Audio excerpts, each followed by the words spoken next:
পর্যায়ে আপনাদের মাঝে সংক্ষিপ্ত বক্তব্য রাখবেন বাণীবহ ইউনিয়নের বাজার ব্যবসায়ী মোহাম্মদ খলিলুর রহমান মিয়া। আমি তাকে সংক্ষিপ্ত বক্তব্য দেওয়ার জন্য অনুরোধ করছি। বাণীবহ ইউনিয়ন ব্যাংকের সিনিয়র সহ সভাপতি, আমি তাকে সংক্ষিপ্ত বক্তব্য দেওয়ার জন্য অনুরোধ করছি।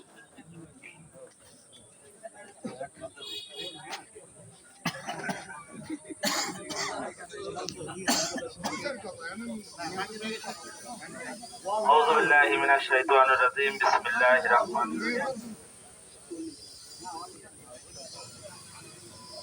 সম্মানিত আজকের যুবদলের সভাপতি, উপস্থিত আছেন বিএনপির সিনিয়র জুনিয়র অত্র এলাকার ছোট বড় সবাই, সবার প্রতি রইল আমার সালাম।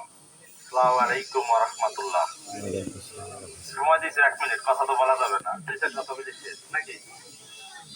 যাই হোক, আমরা 1971 সালের একটি স্বাধীনতা পেয়েছি, হয়তো আমি সেই স্বাধীনতাটা দেখিনি, কিন্তু 2024 সালের স্বাধীনতা আমরা দেখেছি। আমরা যে নিঃশ্বাস বন্ধ করে রাখতাম, যে মনের ভাব প্রকাশ করতে পারতাম না, কোনো অন্যায় বিচার পেতাম না, সেই জিনিসটা আমরা ফিরে পেয়েছি। আমাদের যেভাবে কোল্ড ফাঁসা করে রেখেছিল এই ফ্যাসিবাদ সরকার, আমাদের যেভাবে অত্যাচার নিপীড়ন করেছিল এই ফ্যাসিবাদ সরকার, আমাদের যেই ধরনের অত্যাচার জুলুম নির্যাতন করে আমাদের জেলখানায় দিয়েছিল এই ফ্যাসিবাদ সরকার, আজকে সে লেজ গুটে বাংলাদেশ থেকে পালাতে হয়েছে।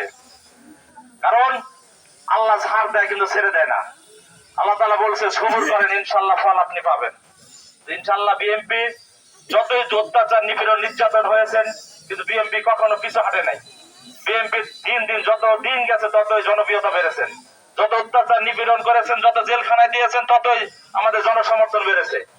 আজকে 20টি বছর এই অত্যাচার নিপীড়ন সরকার আমাদেরকে থামিয়ে রাখতে পারে নাই।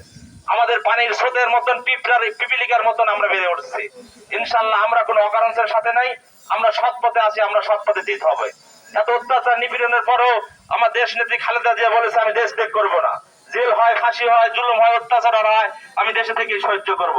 আজকে দেখেন 30 মিনিটের ভিতরেই যেই ক্ষমতাশীল মহিলা, যেই ক্ষমতাশীল প্রধানমন্ত্রী ছিল, যে শেখের মেয়ে ছিল, আমি কোনো পলানের মহিলা নয়, আমি কাউকে ভয় পাই না, আমি সেই কাউকে কেয়ার করে চলি না।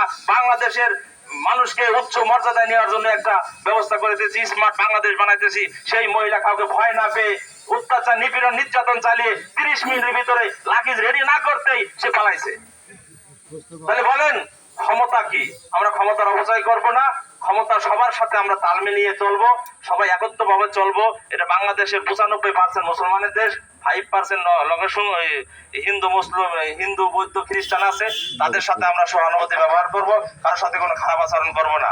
আজকের এই যুব সমাজের যে পরিস্থিতি আমরা দেখেছি, অনেক ছেলেরাই নেশাগ্রস্ত হয়েছেন, নেশাগ্রস্ত থেকে মুক্ত হবেন। এবং সবাইকে সর্বশেষ বলি, আমরা সবাই একত্রভাবে থাকবো এবং সবাই মিলেমিশে চলবো।